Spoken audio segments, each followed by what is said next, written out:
எல்லா விஷயத்திலும் கர்த்தருடைய சித்தம் தான் என் வாழ்க்கையில் நடக்கணும், கர்த்தருடைய தீர்மானம் தான் இங்கே நடக்கணும், பரலோக சித்தம் தான் இந்த பூலோக வாழ்க்கையில் என் வாழ்க்கையில் நடக்கணும்னு தீர்மானமாக இருந்து சித்தம் என்னன்னு தெரியாத சில சூழ்நிலையில் கூட ஆவியானவரின் உதவியை கொண்டு அதை தெரிந்து கொண்டு அப்படி ஜெபிக்கிறவர்களுக்கு தான் சகலமும் நன்மைக்கு ஏதுவாக நடக்கிறது. என் பேலன் நீரே, அன்பு கூறுவே, மகிழுவே நீதாமும்மில். உம்மையல்லாமல் தேவன் யார்? என் கண்மலை கோட்டையும் நீரே.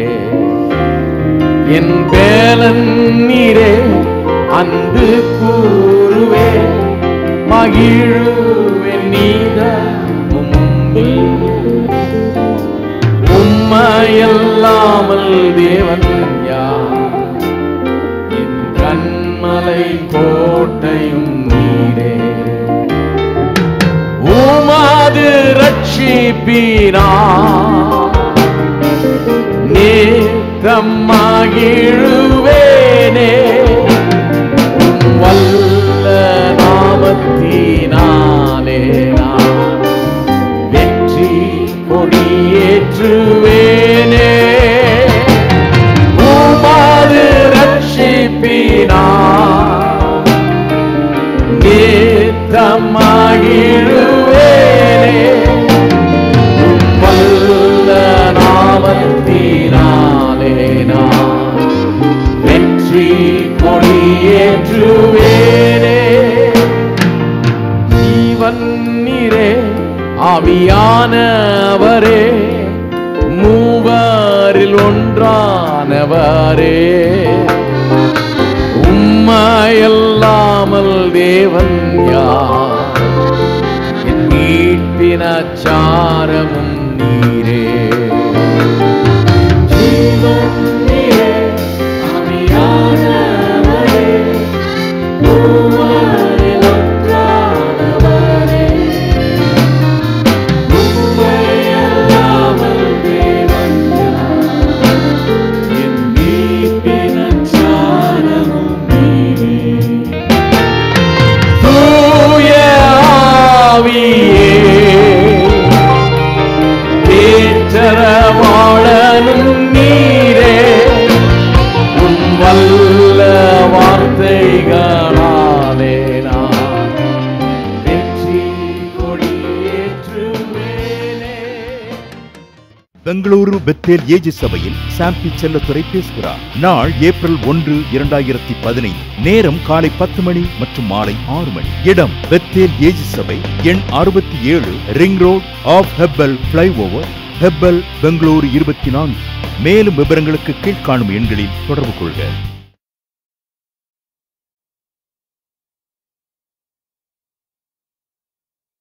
மார்க் 11:23. எவனாகிலும் இந்த மலையை பார்த்து நீ பெயர்ந்து சமுத்திரத்தில் தள்ளுண்டு போ என்று சொல்லி தான் சொன்னபடியே நடக்கும் என்று தன் இருதயத்தில் சந்தேகப்படாமல் விசுவாசித்தால் அவன் சொன்னபடியே ஆகும் என்று மெய்யாகவே உங்களுக்கு சொல்லுகிறேன். இந்த வேத பகுதி விசுவாசத்தை நமக்கு போதிக்கும் அருமையான ஒரு வேத பகுதி. மரத்தை பார்த்து இயேசு பேசுகிறாரு, சொன்னபடியே ஆயிற்று. பேதுருக்கு ஒரே ஆச்சரியம், இவர் என்ன சொன்னாரோ அதன்படி ஆயிடுச்சேன்னு. இதை அவன் நினச்சி கூட பார்க்கல. சொன்னது அப்படியே ஆயிடுச்சே அப்படின்னு சொல்லி ஆச்சரியப்பட்டு, ரபி நீ சபித்த அத்திமரம் பட்டு போயிற்றே அப்படிங்கிறான். அதுக்கு அவர் சொல்கிறாரு, தேவனிடத்தில் விசுவாசம் உள்ளவர்களாக இருங்கள். ஒரு லெசனை எடுக்கிறார் விசுவாசத்தை பற்றி. மரம் என்ன, எவனாகிலும் இந்த மலையை பார்த்து, அங்கேயே மலை இருக்குது பாருங்கள், சொல்கிறார், எவனாகிலும் இந்த மலையை பார்த்து நீ பெயர்ந்து சமுத்திரத்தில் தள்ளுண்டு போ என்று சொல்லி தான் சொன்னபடியே நடக்கும் என்று தன் இருதயத்தில் சந்தேகப்படாமல் விசுவாசித்தால் அவன் சொன்னபடியே ஆகும் என்கிறார். அப்படியே இதை எடுத்து மலை போன்ற பிரச்சனைகளை எப்படி ஒன்றுமில்லாமல் ஆக்குவது என்கிறத விசுவாசத்தை அவர் போதிக்கிறார். விசுவாசம் அந்த மார்க் எழுதின சுவிசேஷத்தில் பார்த்தீங்கன்னா அந்த விதத்தில் போதிக்கப்படுகிறது. விசுவாசத்தை கொண்டு பெரிய அற்புதங்களை ஜனங்கள் பெற்றுக்கொள்கிறார்கள். சூழ்நிலைகள் மாற்றப்படுகிறது. காற்றையும் கடலையும் கூட அதட்டிட்டு உங்கள் விசுவாசம் எங்கே போச்சுன்றாரு. பயந்த சீஷர்களை பார்த்து. இப்படி விசுவாசத்தை பிரச்சனைகளை மாற்றியமைக்கக்கூடிய ஒரு சக்தியாக, தெய்வீக சக்தியாக தான் மார்க் எழுதின சுவிசேஷத்தில் நாம் வாசிக்கிறோம். இப்படி இந்த மலையை கூட பெயர்க்க முடியும், மலை போன்ற பிரச்சனைகள் கூட ஒன்றும் இல்லாமல் ஆக்க முடியும் என்று அவர் சொல்லித்தர்றார். இதில் குறிப்பாக எவனாகிலும் இந்த மலையை பார்த்து பெயர்ந்து சமுத்திரத்திலே தள்ளுண்டு போ என்று சொல்லி அப்படின்னு சொல்லியிருக்கு பாருங்க. அதாவது மலையை பார்த்து சொல்லலாமா, அப்படிப்பட்ட ஒரு அதிகாரம் மனுஷனுக்கு இருக்கிறது, கொடுக்கப்பட்டிருக்கிறது என்பதை கடந்த 2 வாரங்களாக காட்டி வருகிறேன். இதில் முக்கியமான ஒரு காரியம் என்னவென்று சொன்னால், மனுஷனை கடவுள் உண்டாக்குன போது மனுஷன்தான் ஆள வேணும் என்று சொல்லி அப்படி உண்டாக்கிட்டார். நம்முடைய சாயலின்படி நமது ரூபத்தின்படி மனுஷனை உண்டாக்குவோமாக, அவர்கள் எல்லாவற்றையும் ஆண்டு கொள்ள கடவர்கள் அப்படின்னு சொல்லி 26ஆம் வசனம். லெட் தம் ஹேவ் டொமினியன், இங்கிலீஷில் ரொம்ப நல்லா வந்திருக்குது. லெட் தம், அவங்க ஆண்டுகிட்டோம் அப்படிங்கிறார். கடவுள் பாருங்கள், ஒரு வார்த்தை சொல்லும்போது சும்மா விளையாட்டுக்கு சொல்கிறது இல்லை. அவர் அவங்க ஆண்டுகிட்டோன்னு சொல்லிட்டு சில நேரத்தில் சில ஆட்கள் இருப்பாங்க பார்த்தீங்களா, நீ பொறுப்பெடுத்துக்கோது அப்படிம்பாங்க. கடைசியில் அவங்க தான் பொறுப்பில் இருப்பாங்க. நமக்கு சும்மா சொன்னாங்க நீ பொறுப்பெடுத்துக்கோன்னு, அது ஒரு பேச்சு தான். ஆனால் பொறுப்பையே கொடுக்க மாட்டாங்க, அவங்க தான் பொறுப்பில் இருப்பாங்க. அப்படி இல்லை கர்த்தர், அவர்கள் ஆண்டு கொள்ளட்டும்னு பொறுப்பை ஒப்படைச்சிட்டார், அவங்க கையிலேயே கொடுத்துட்டார், அவங்க தான் ஆண்டு கொள்ளணும். இனி எந்த விதத்திலும் அவர் தலையிடுவது கிடையாது. ஏன்னா அவர் வார்த்தையின் தேவன் பாருங்கள், அவர் வார்த்தை சொன்னார். அதனால தான் பாருங்கள், அவர் வார்த்தைக்கு அவர் மரியாதை கொடுக்குறாரு. ஏன்னா மரியாதை கொடுக்கலன்னா அவர் வார்த்தையை நாளைக்கு எவனும் நம்ப மாட்டான். அவர் சொன்னாலே ஒரு இலக்காரமாயிடும், ஆமாம் சொல்லுவார் ஆனால் செய்ய மாட்டார் அப்படின்னு.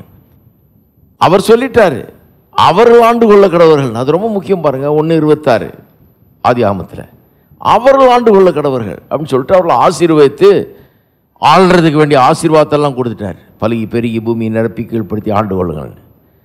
அந்த அவர்கள் ஆண்டு கொள்ளுங்கள்ன்றது ரொம்ப முக்கியம் பாருங்கள். லெட் தம் ஹேவ் டொமினியன் என்னைக்கு சொன்னாரோ கம்ப்ளீட்டாக அந்த ஆண்டு கொள்ளுகிற அத்தாரிட்டியை மனுஷனுக்கு டிரான்ஸ்ஃபர் பண்ணிட்டார், மனுஷன் கையில் கொடுத்துட்டார். அதனால தான் மனுஷன் பாவம் செஞ்ச போது இவர் அவனை போய் தடுத்து நிறுத்தலை, ஒன்றும் பண்ணலை. ஏன்னா இப்போ அவன் வேண்டியதை செய்யலாம், அவன் என்னத்தை விரும்புகிறானோ அதை செய்யலாம், அவன் எதை தெரிந்து கொள்கிறானோ அதை அடைந்து கொள்ளலாம், அவன் நினைக்கிறபடி தான் ஆகும். அதனால தான் நம்ம என்ன நினைக்கிறோன்றது ரொம்ப முக்கியம். ஒரு மனுஷனுடைய நினைவுகள் எப்படியோ அப்படியே தான் அவன் இருக்கிறான், அவன் சொல்கிறபடி தான் ஆகும். அதனால தான் நம்ம என்ன பேசுகிறோன்றது முக்கியம், என்ன நினைக்கிறோன்றது முக்கியம், என்ன பேசுகிறோன்றது. சிலர் இருக்கிறாங்க எல்லாம் கடவுள் கையில் இருக்கியா, எல்லாம் கடவுள் கையில் இருக்குதுன்னா பழி அவர் மேலே போட்டுறது மொல்லமாக நிறைய பேர், எல்லாம் அவர் கையில் இருக்குது அப்படின்வாங்க. இன்னும் சிலர் என்ன சொல்லுவாங்க, சரி அவர் தான் அனுமதிக்கிறார் எல்லாத்தையும். ஏதாவது தப்பு நடந்ததுன்னா, ஏதாவது கேடுகள் நடந்தால் கர்த்தர் செய்தார்னே சிலர் சொல்லிடுறாங்க. இது கர்த்தர் தான் செஞ்சார், கர்த்தர் தான் கொன்னார், கர்த்தர் தான் அவன் காலை உடைச்சார், கர்த்தர் தான் அவனை சாகடிச்சார், கர்த்தர் தான் அவன்கிட்ட இருக்கிறதெல்லாம் பிடிங்கிட்டாரு அப்படின்னு சொல்கிற ஆளுகளும் உண்டு. இன்னும் சிலர் இருக்கிறாங்க, சரி இல்லை கர்த்தர் செய்ய மாட்டார் அதெல்லாம், ஆனால் கர்த்தர் அனுமதிச்சாரா இல்லையா, இந்த உலகத்தில் நடக்கிறது எல்லாத்தையும் கர்த்தர் தான் அனுமதிக்கிறார் என்று சொல்லுகிறார்கள். ஏன் அனுமதிக்கிறாருன்னு சொன்னால், இப்போ ஆதாம் பாவம் செஞ்சான், அவனை தடுத்து நிறுத்தலையே, அவர் நிறுத்திருக்கலாம் இல்லையா, அப்போ அவர் அனுமதிக்கிறார் அப்படிங்கிற விதத்தில் அவங்க சொல்கிறாங்க. ஆனால் அது உண்மைதானா, அவர் தான் அனுமதிச்சாரா? கிளீனாக சொல்கிறாரு, எல்லா மரத்தின் கனியும் புசிக்கலாம், இந்த ஒரு மரத்தின் கனியை மட்டும் நீ புசிக்கலாகாது. எந்த மரம்? நன்மை தீமை அறியத்தக்க அந்த விருட்சத்தின் கனியை புசிக்கக்கூடாதுன்றார். எல்லாத்தையும் புசிக்கலாம், புசிக்கக்கூடாது இதை மட்டும் சொன்ன உடனே என்னத்தை சொல்லிட்டாரு, இதை நீ புசிப்பது என்னுடைய சித்தமல்லங்கிறத வெளிப்படுத்திட்டாரு. சித்தமில்லைன்றதை வெளிப்படுத்திட்ட பிறகு அதையே செய்ய பரவாயில்ல நான் அனுமதிக்கிறேன்னு சொல்லுவார் கிடையாது. கிளீனாக சொல்லிட்டார், சித்தம் இல்லைன்னு சொல்லிட்டாரு. அதுக்கப்புறம் அதை அனுமதிக்க முடியாது. அவனை டாமினேட் பண்ண சொன்னார், அவனை ஆண்டு கொள்ள சொன்னார். பிசாசு அப்படி பண்ணிட்டான், அவன் என்ன பண்ணுவான் அப்படின்னு சிலர் சொல்கிறாங்க. ஜனங்க என்ன சொல்கிறாங்கன்னா, மனுஷனை குற்றஞ்சாட்ட முடியாது, ஏன்னா மனுஷன் என்ன சாதாரண மனுஷன், அவன் இஸ் ஒன்லி ஹியூமன். சொன்னேன் இல்லையா, போன வாரம் சொன்னேன், ஐம் ஜஸ்ட் அ ஹியூமன் அப்படின்னு ஒரு பாட்டே இருக்கு. ஐம் ஜஸ்ட் அ ஹியூமன், நான் வெறும் மனுஷன் அப்படின்னு அர்த்தம். அது நான் வெறும் மனுஷன். அப்போ வெறும் மனுஷன் வந்து இவ்வளோ பெரிய பிசாசை டேக்கிள் பண்ணி அவன் மேலே ஜெயத்தை எடுக்கணும்னா அதெல்லாம் முடியுமா? அவன் வந்தான், இவனை போட்டு வஞ்சித்து இவன் எப்படி பண்ணிட்டானாக்கும் அப்படி பண்ணிட்டானாக்கும் ஒன்றும் பண்ண முடியாமல் இவன் வந்து ஈல்டு பண்ணிட்டான், இணங்கிட்டான், பிசாசனுடைய இதுக்கு இணங்கிட்டான். அதுவும் தப்பு. ஏன்னா மனுஷனை வெறும் மனுஷனாக உண்டாக்கல கடவுள், தேவனுடைய சாயலின்படி ரூபத்தின்படி உண்டாக்கி இருக்கிறார். அவனை வெறும் மனுஷனாக விடலை. ஏனென்றால் அவனுக்கு அதிகாரத்தை கொடுத்துருக்கிறார். ஆண்டு உள்ள கடவுள் என்று சொல்லி அதிகாரத்தை கொடுத்துருக்கிறார். வெறும் மனுஷனாக விடலை, இதை சாப்பிடாதுன்னு சொல்லி கிளியர் இன்ஸ்ட்ரக்ஷனும் போதனையும் கொடுத்துருக்கிறார். இதெல்லாம் என்னத்தை காமிக்குது? மனுஷனுடைய பொறுப்பு. ஏதாவது அவன் வாழ்க்கையில் நம்ம தப்பு நடந்துன்னா இவன் சாப்பிட்டான்னா அது கடவுளுடைய தப்பு இல்லை. க்ளீனாக சொல்லிட்டார் அவர் சாப்பிடாதேன்னு. அதுக்கப்புறம் கடவுள் தான் அனுமதிச்சார்னு சொல்ல முடியாது. எப்படி சாப்பிடாதுன்னு சொல்லிட்டு சாப்பிடாதுன்னு சொன்னதை சாப்பிட்றதுக்கு எப்படி அனுமதிப்பார்? அனுமதிக்க மாட்டார். சாப்பிடாதுன்னு சொல்லிட்டு எதை சாப்பிடாதன்னாரோ அதே சாப்பிட்றதுக்கு அனுமதிப்பாரா? கிடையாது, அனுமதிக்க மாட்டார். எல்லாத்தின் மேலே அதிகாரத்தை கொடுத்தாரு. எல்லாத்தையும் ஆண்டு கொள்ளுடைய சக்தியும் அதிகாரமும் அவனுக்கு கொடுக்கப்பட்டிருக்கிறது. அப்போ அவனை எதிர்பார்க்கிறார் அப்படி நடந்து கொள்றதுக்கு. பிசாசை அவன் விரட்டி அடிச்சிருக்கலாம். போன தடவை சொன்னேன் இல்லையா, அவன் மட்டும் எதிர்த்து நின்னான்னா அந்த அம்மாவும் தொடப்பத்தை தூக்கிட்டு வந்துட்டு இருக்கும். பிசாசு பின்னாலேயே விரட்டி அடிச்சிருக்கான். நாங்கள் விஷயம் முடிஞ்சிருக்கும் பாருங்க. கடவுள் நடத்தினதுனால, கடவுள் அனுமதிச்சதுனால நடக்கல, அல்லது கடவுள் செய்ததுனால நடக்கல. பொல்லாத காரியங்கள் நம்முடைய வாழ்க்கையில் ஏன் நடக்கிறதுன்னு சொன்னால், மனுஷன் வந்து கர்த்தர் அனுமதிக்கிறார்னு நம்புறதுக்கு பிசாசு இன்னைக்கு வழிவகுத்திருக்கிறான் பாருங்க. நிறைய பேர் அப்படி தான் நம்புகிறாங்க. ஏதாவது நடந்தால் நம்ம எப்படி எடுத்துக்கணும், கர்த்தர் இதை அனுமதிச்சதா எடுத்துக்கொள்ளணுன்றத பிசாசு நல்லா போதிச்சு வச்சுட்டான் ஜனங்க மத்தியில். அந்த எண்ணத்தை நல்லா ஏற்றி வச்சுட்டான். அதனால ஜனங்களுக்கு ரொம்ப பிடிச்ச வசனம் வந்து ரோமர் 8:28. அன்றியும் அவருடைய தீர்மானத்தின்படி அழைக்கப்பட்டவர்களாய் தேவனிடத்தில் அன்பு கூறுபவர்களுக்கு சகலமும் நன்மைக்கு ஏதுவாக நடக்கிறது என்று அறிந்திருக்கிறோம். எவ்வளோ பேர் கேட்டிருக்கீங்க இந்த வசனத்தை? நம்மளே சொல்லியிருக்கோம் நிறைய பேர் இல்லையா? நான் சின்ன வயசுலேருந்து பைபிளை படிச்சுக்கிட்டு வரேன், கிறிஸ்தவ வட்டாரத்தில் இருக்கிறேன். ரொம்ப பிரயோஜனப்படுத்துகிற வசனங்களில் இதுவும் ஒன்று. ஆல் திங்ஸ் ஒர்க் டுகெதர், அருமையாக சொல்லுவாங்க. எல்லாம் all things work together for our good, நம்முடைய நன்மைக்கு ஏதுவாக தான் எல்லாம் சகலமும் நம்முடைய நன்மைக்கு ஏதுவாக நடக்கிறது என்று அறிந்திருக்கிறோம் அப்படின்றவாங்க. எல்லாமே நம்ம நன்மைக்கு ஏதுவாக தான் நடந்து கொண்டிருக்கிறது அப்படின்றவாங்க. பவுல் அப்போஸ்தலனே சொல்கிறாரு பாருங்க, அவரே நம்பல. அதை இவங்க கிறிஸ்தவங்க சொல்கிறாங்க எல்லாம் நன்மைக்கு எதுவாக நமக்கு நடக்குதுன்னு அறிந்திருக்கிறோம்னு. அது எழுதினவரே நம்புறதில்லை. அது அவர் ஒன்று எல்லாம் நன்மைக்கு எதுவாக நடக்குதுன்னு சொல்கிறார். அவர் சொல்கிறாரு, தெசலோனிக்கேயர்கள் எழுதும்போது சொல்கிறாரு, நான் உங்களிடத்தில் வந்திருப்பேன், மறுபடியும் உங்களிடத்தில் வந்திருப்பேன் நான். ஆனால் பிசாசு என்னை தடை பண்ணான், வரவிடாதபடிக்கு சில தடைகளை ஏற்படுத்தி விட்டான் அப்படிங்கிறாரு. அப்போ அவர் அங்கீகரிக்கிறாரு, இன்னொரு சக்தி ஒன்று வேலை செய்ய இந்த பூமியில், அதையெல்லாம் மீறி தான் ஊழியம் செய்யணும், அதையெல்லாம் எதிர்த்தான் நிற்கணும். அவன் சில கதவுகளை அடைக்கிறான், அடைச்சா திறக்கணும், சிலது அவன் திறக்கிறான், நம்ம மூடணும். இந்த அதிகாரமெல்லாம் நமக்கு தான் கொடுக்கப்பட்டிருக்கிறது என்பதை அவரே அங்கீகரிக்கிறார். ரோமர் 8:28 பாருங்க. அதனுடைய முன்னால் உள்ள வசனங்கள்லாம் பார்த்தீங்கன்னா நமக்கு சில காரியங்களை குறித்து என்ன ஜெபம் பண்ணணும்னு தெரியாமல் இருக்குது, எப்படி ஜெபம் பண்ணணும்னு தெரியாமல் இருக்குது. நம்முடைய வாழ்க்கையில் சில சூழ்நிலைகள் குறித்து இது என்ன இப்படி இருக்குதே, இதுக்கு என்ன பண்ணுறது அப்படின்னு தெரியாமல் இருக்குது. தெரியாமல் இருக்கும்போது என்ன பண்ணுறாராம், ஆவியானவரே நமக்கு உதவுகிறாராம், எப்படி ஜெபம் பண்ணுறதுன்னு காமிக்கிறாராம். அதை பற்றி தான் சொல்லிட்டு வருது 26 27 சொல்லியிருக்குது. என்ன ஜெபம்னு தெரியாத போது ஆவியானவர் நமக்கு உதவி செய்கிறார், அதன்படி ஜெபம் பண்ணுறோம். அப்படி ஜெபம் பண்ணுகிறவர்களுக்கு சகலம் நன்மைக்கு ஏதுவாக நடக்கிறது என்று அறிந்திருக்கிறோம் தான் சொல்கிறாரு. ஒழிய நீ சும்மா அப்படியே இருந்துக்கிட்டு டெய்லி சாப்பிட்டு போவா எல்லாம் என்னெல்லாம் நடக்குதோ நன்மைக்கு எதுவாக நடக்குதுன்னு சொல்லிக்கோ சொன்னார். கிடையவே கிடையாது. எல்லா விஷயத்திலும் கர்த்தருடைய சித்தம் தான் என் வாழ்க்கையில் நடக்கணும், கர்த்தருடைய தீர்மானம் தான் இங்கே நடக்கணும், பரலோக சித்தம் தான் இந்த பூலோக வாழ்க்கையில் என் வாழ்க்கையில் நடக்கணும்னு தீர்மானமாக இருந்து சித்தம் என்னன்னு தெரியாத சில சூழ்நிலையில் கூட ஆவியானவரின் உதவியை கொண்டு அதை தெரிந்து கொண்டு அப்படி ஜெபிக்கிறவர்களுக்கு தான் சகலமும் நன்மைக்கு ஏதுவாக நடக்கிறது. கான்டெக்ஸ்டோட வாசிக்கணும் பாருங்க, இல்லைன்னா எல்லாம் நன்மைக்கு ஏதுவாக, எல்லாம் நன்மைக்கே ஃபேவரட் இது, அது எல்லாம் நன்மைக்கே. எல்லாம் நான் சொன்னேன் இல்லையா, ஒருத்தர் சொன்னார் மனைவி போயிடுச்சியா, எல்லாம் நன்மைக்கே. பிள்ளை கெட்டு போயிட்டான், எல்லாம் நன்மைக்கே. இது எப்படி நன்மைக்கே? தொழிலே ஒன்றும் இல்லாமல் போயிடுச்சு, எல்லாம் நன்மைக்கே. எல்லாம் நன்மைக்கே ஒன்றும் கிடையாது. யாருக்கு எல்லாம் நன்மைக்கே? எல்லாருக்கும் எல்லாம் நன்மைக்கே கிடையாது. அப்படின்னா ஊரில் நடக்கிற அத்தனை தீமைகளும் எல்லாம் நன்மைக்கேன்னு சொல்லிட்டு போனால் என்ன ஆகுறது பாருங்க. ஊர் என்ன ஆகுறது? இங்கே ஒருத்தன் கொள்ளை அடித்தான், எல்லாம் நன்மைக்கே. இங்கே கற்பழிப்பு நடந்து, அதுவும் நன்மைக்கே. எப்படி இருக்கு பாருங்க. எது நன்மைக்கே? சிலதெல்லாம் நன்மை கிடையாதுங்க, தீமை. அந்த தீமையை நாம் அனுபவிச்சிருக்கிறோம். நம்முடைய அதிகாரத்தை பயன்படுத்தி அதை தடுத்து நிறுத்தாமல் நமக்குள்ள இந்த உரிமையும் அதிகாரத்தையும் வல்லமையும் பயன்படுத்தி அந்த நடந்திருக்கிற அந்த தீமையை நாம் தடுத்திருக்க வேண்டும். நடக்க விடாதபடிக்கு நின்றுக்க வேணும். நாம் அனுமதிக்கிறோம். எல்லாம் நன்மைக்கே எல்லாம் நன்மைக்கேன்னு சொல்லிட்டு போறது பெரிய ஆவிக்குரிய வாழ்க்கை கிடையாது. சில சொல்லுவாங்க, ஒருத்தர் சொன்னார் பாருங்க, கத்தர் தான் அவன் காலை ஒடிச்சாரு. என்ன காலை ஒடிச்ச பிறகு ஆஸ்பத்திரியில் படுத்து கிடந்தான் பாருங்க. ஓடிக்கிட்டே இருப்பான், யார் பேச்சையும் கேட்க மாட்டான். அந்த பையன் ஓடிக்கிட்டே இருப்பான். நாக்கும் கொஞ்சம் அவன்கிட்ட ஒரு 2 நிமிஷம் நீங்கள் பேச முடியாது, ஆண்டவர் பற்றி சொல்ல முடியாது. படுத்து கிடந்தான் பாருங்க. காலை தூக்கி அப்படி கட்டிட்டாங்க, தொங்க விட்டுட்டாங்க, ஆணு கிடக்கிறான். கிட்டத்தட்ட ஒரு 20 பேர் போய் அவனுக்கு ஆண்டவரை பற்றி சொன்னாங்க. இயேசுவை ஏற்றுக்கிட்டான். கடைசியில் அவன் மனம் திரும்பினான். கடைசியில் அவன் பார்த்தீங்களா கர்த்தர் எப்படி பண்ணுறாருன்னு. காலை கட்டி தொங்க விட்டுறாரு. நல்லா இருந்த காலை ஓடிச்சு அவனை ஆஸ்பத்திரியில் கொண்டு போய் தொங்க விடுறாரு. தொங்க உண்டு ஆணு கிடக்கும்போது 20 பேர் அனுப்பிச்சாரியா.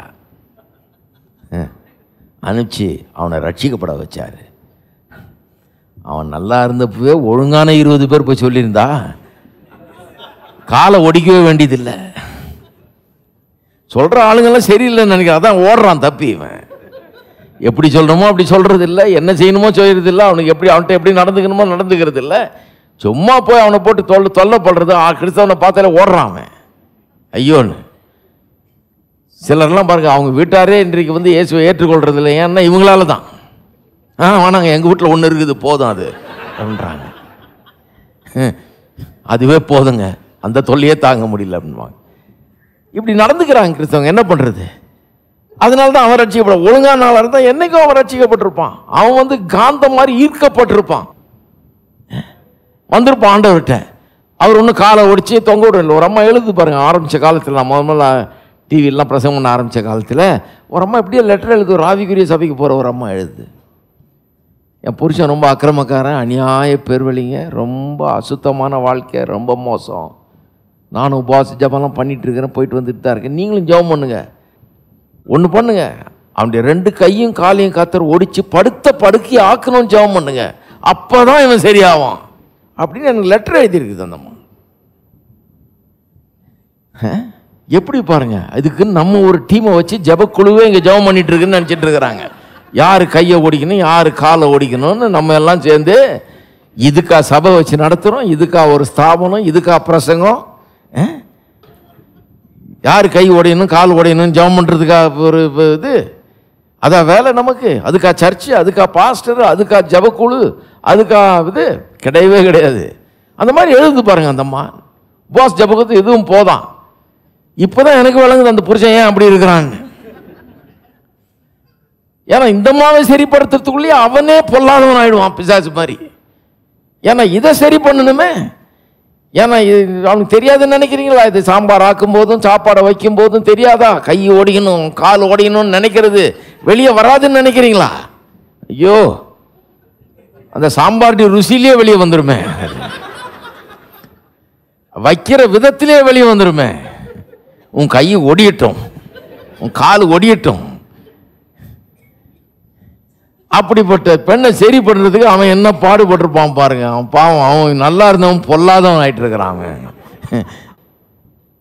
இந்த மாதிரி ஒரு உபவாச ஜபம் தேவையா? இப்படி ஒரு கிறிஸ்தவம் தேவையா? எப்படி இருக்கிறாங்க பாருங்க. என்ன சொல்றாங்க? அம்மாயா போன தடவை அப்படிதான் ஆச்சு, ஒருத்தனுக்கு அப்படி நடந்தது பாருங்க, ரட்சிக்கப்பட்டான். அவன் வந்து கர்த்தரை ஏற்றுக்கிட்டான், அவன் வந்து அப்புறம் தான் மாறினான். அந்த மாதிரி நடக்கணும். சிலருக்கு நடந்தாதான் மாறுவார்கள். அமெரிக்காவில் ஒரு ஊரில், ஒரு சின்ன ஊரில் பாருங்கள், அங்கே எல்லா ஊர்லேயும் இந்த ஃபயர் ஸ்டேஷன் இருக்கும். தீ விபத்தெல்லாம் இருந்ததுன்னா தீ அணைப்பு வண்டிகள் போய் அணைக்கிறதுக்கு. அங்கே ஒரு சின்ன பையன் இருந்தானா பாருங்கள் அந்த ஊரில். ஒரு தடவை இந்த தீ அணைப்பு வண்டி ஒரே சத்தம் போட்டுட்டு சைரனை ஊதிக்கிட்டு போகும்போது ஓடு சத்தம் கேட்கும் பாருங்கள். உடனே ரொம்ப எக்ஸைட்டட் ஆகிடுவானா. அவனுக்கு ரொம்ப இது ஆசை. அது பாப்பா போய் பார்க்கலாம், வாங்க வாங்க வாங்க, என்ன போய் பார்க்கலாம். அது பார்க்குறேன், எனக்கு அந்த வண்டி போகுது பார்க்கலாம். உடனே அவங்க அப்பா அவனை காரில் ஏற்றிட்டு கூப்பிட்டு போகிறான். கூப்பிட்டு போய் கொஞ்ச நேரம் நிற்பாங்களாம், அங்கே தீ அணைக்கிற வேலை நடக்குமா, பார்ப்பாங்களாம், வந்துடுவான். அடுத்த நாள் இந்த மாதிரி ஏதாவது சத்தம் கேட்டுச்சுன்னா உடனே போகலாம்ப்பானா. உடனே காரில் ஏற்றிட்டு ஓடுவாரான். எங்கே சத்தம் கேட்குதோ அங்கே ஓடி போய் நின்று பார்க்க வேண்டியதான் வேலை. ஒரு நாள் மூலமாக அவங்க அப்பாட்ட கேட்டானா, அப்பா ஏன் இந்த வண்டி எல்லா இடத்துலையும் போய் இருக்கிற வீட்டுக்கெல்லாம் தீ வைக்குது? இந்த பாருங்க எப்படி ஒரு வீடா போய் ஏன் தீ வைக்குது இந்த வண்டி அப்படின்னா, அப்பா சொன்னான், அட பாவி, தீ வைக்கலடா, அது தீ அணைக்கிற வண்டி இது. இவன் எப்படி பண்ணிட்டான் மனசுல, இந்த வண்டி இருக்கிற இடங்கள்லாம் தீ எரியுது, அப்ப இந்த வண்டி தானே வச்சிருக்கணும். நல்லா இருந்த வீடு, நேற்று நல்லா இருந்துச்சு அந்த வீடு, நான் பார்த்தேன். இந்த வண்டி வந்ததுன்னா தீ வந்துருது. இல்ல தீ வந்ததுனால தான் வண்டி வந்தது. இருக்கீங்களா? சிலர் என்ன நினைக்கிறாங்க, கர்த்தர் வந்து அவனை ரட்சித்துட்டார் பிரதர், அப்ப கர்த்தர் தான் உடைச்சிருப்பாரு, ரட்சிக்கிறதுக்காக தான் காலை உடைச்சிருப்பாரு. இல்ல கால் உடைஞ்சதுனால தான் கர்த்தர் வந்தாரு, உடைக்கிறதுக்கு வரலங்க. காலை உடைக்கிறதுக்காக கர்த்தர் வந்தாரு, உடைஞ்சதுனால வந்தாரு. அது தப்பா? அவன் வியாதிப்பட்டதுனால வந்தார் அவனை சுகமாக்குறதுக்கு, அவன் கஷ்டப்படுறதுனால அவனை விடுவிக்கிறதுக்கு கர்த்தர் வர்றாரு. உங்கள் மீது கண்கள் வைத்து கருத்தாய் விசாரிப்பவர் இன்பரல் மீட்பர் இயேசுவின் மீது உங்கள் பாரத்தை வைத்திடுங்கள். உங்கள் மீது கண்கள் வைத்து கருத்தாய் விசாரிப்பவர் இன்பரல் மீட்பர் இயேசுவின் மீது உங்கள் பாரத்தை வைத்திடுங்கள். உங்கள் மீது கண்கள் வைத்து கருத்தாய் விசாரிப்பவர் இன்பரல் மீட்பர் இயேசுவின் மீது உங்கள் பாரத்தை வைத்திடுங்கள். உங்கள் மீது கண்கள் வைத்து கருத்தாய் விசாரிப்பவர் இன்பரல் மீட்பர் இயேசுவின் மீது உங்கள் பாரத்தை வைத்திடுங்கள். உங்கள் மீது கண்கள் வைத்து கருத்தாய் விசாரிப்பவர் இன்பரல் மீட்பர் இயேசுவின் மீது உங்கள் பாரத்தை வைத்திடுங்கள். உயர்த்துங்கள் இயேசுவையே உயர்த்துங்கள், ஆர்ப்பரித்து விண்ணதிர உயர்த்துங்கள். உயர்த்துங்கள் இயேசுவையே உயர்த்துங்கள், ஆர்ப்பரித்து விண்ணதிர உயர்த்துங்கள். இயேசுவையே உயர்த்துங்கள், ஆர்ப்பரித்து விண்ணதிர உயர்த்துங்கள். இயேசுவையே உயர்த்துங்கள், ஆர்ப்பரித்து விண்ணதிர உயர்த்துங்கள். இயேசுவையே உயர்த்துங்கள், எல்லாரும் உயர்த்துவோம். உயர்த்துங்கள் இயேசுவையே உயர்த்துங்கள்,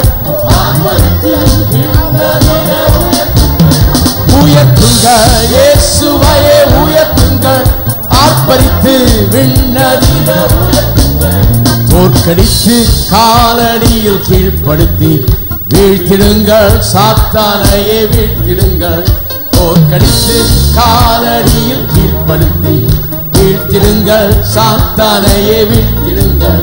தோற்கடித்து காலடியில் கீழ்ப்படுத்தி வீழ்த்திடுங்கள். சாத்தானையே வீழ்த்திடுங்கள். தோற்கடித்து காலடியில் கீழ்